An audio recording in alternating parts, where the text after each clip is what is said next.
I'm Rick Kaler. Thanks for joining me. This month marks a rite of passage for me. I'm officially a senior citizen.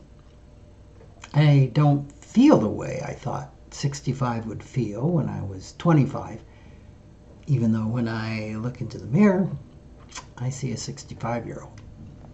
The good news is that I now qualify for every senior citizen discount that there is. Kind of the bad news, though, is that with the pandemic, I'm not eating out, I'm not attending performances or visiting attractions, so for right now, I can't enjoy my discounts. Age 65 used to be Social Security's full retirement age, referred to as FRA. With gradual adjustments over the years, the FRA for people born in 1955 is now age 66.2. So that milestone for me will be in 2021. But age 65 is the age that someone qualifies for Medicare. For me, going on Medicare was definitely a mixed bag of benefits and emotions. I found that really it's best to begin the process of signing up for Medicare about 3 months before you turn 65. When I called my insurance agent in March, I was pretty excited to learn that my monthly medical premiums for Medicare Part A, B, D, and the Supplemental Plan G would actually decrease my insurance premiums by about 50%. Even better, my current health plan has a deductible of $6,500 a year, which I almost always hit. With Medicare and the supplemental plan, that out-of-pocket probably is going to be somewhere around,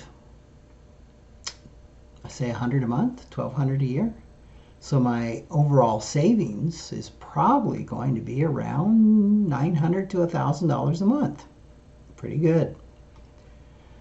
Medicare begins on the first day of the month in which you turn 65. So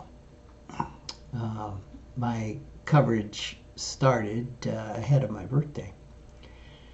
I scheduled my annual 2-day physical with Mayo Clinic this month, and afterwards, which if you've never been to Mayo Clinic for a physical, it's like a retreat.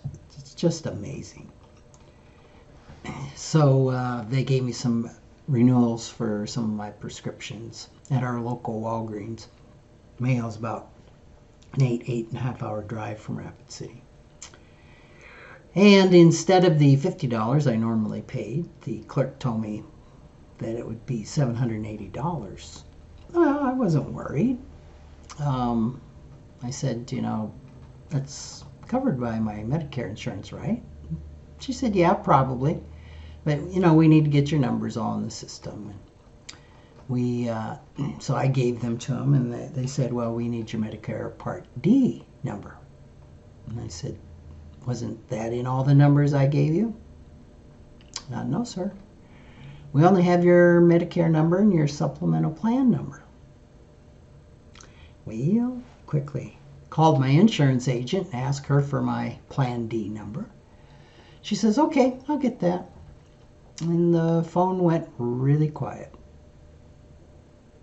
Well, you don't have Plan D coverage. I forgot to apply for that for you. I am so sorry. Took a few seconds for it to sink in, as I'm in the Walmart waiting area, that I had no prescription drug coverage, and that I wouldn't have it for 30 days. I felt a combination of anger, fear, and embarrassment. Anger that the insurance professional I trusted failed me. Fear that any serious illness in the next 30 days could mean expensive out-of-pocket drug costs. I had a vision of getting COVID-19 and being treated with remdesivir at a cost of $4,460 a pop. And then embarrassment that as a financial planner, I know a person needs Part D insurance. How could I have missed the fact that I didn't have Part D? Embarrassing. With this misstep aside, I'm pleased at the cost savings I can expect with going on Medicare. I'm less pleased about actually being on Medicare. As a government health insurance plan, Medicare dictates what it pays physicians for their services, hospitals too. And it typically doesn't pay very well, forcing providers to make up the difference from their patients on private insurance or who pay in cash. Not every medical provider accepts Medicare payments or patients, and I have elderly clients whose primary care doctors have moved or retired and who cannot find another primary care physician to take them on. So if you're approaching your 60s, it might be wise to establish a primary care relationship with a doctor who is a lot younger than you are. And when you turn 65 and apply for Medicare, don't forget Part D. Thanks for listening.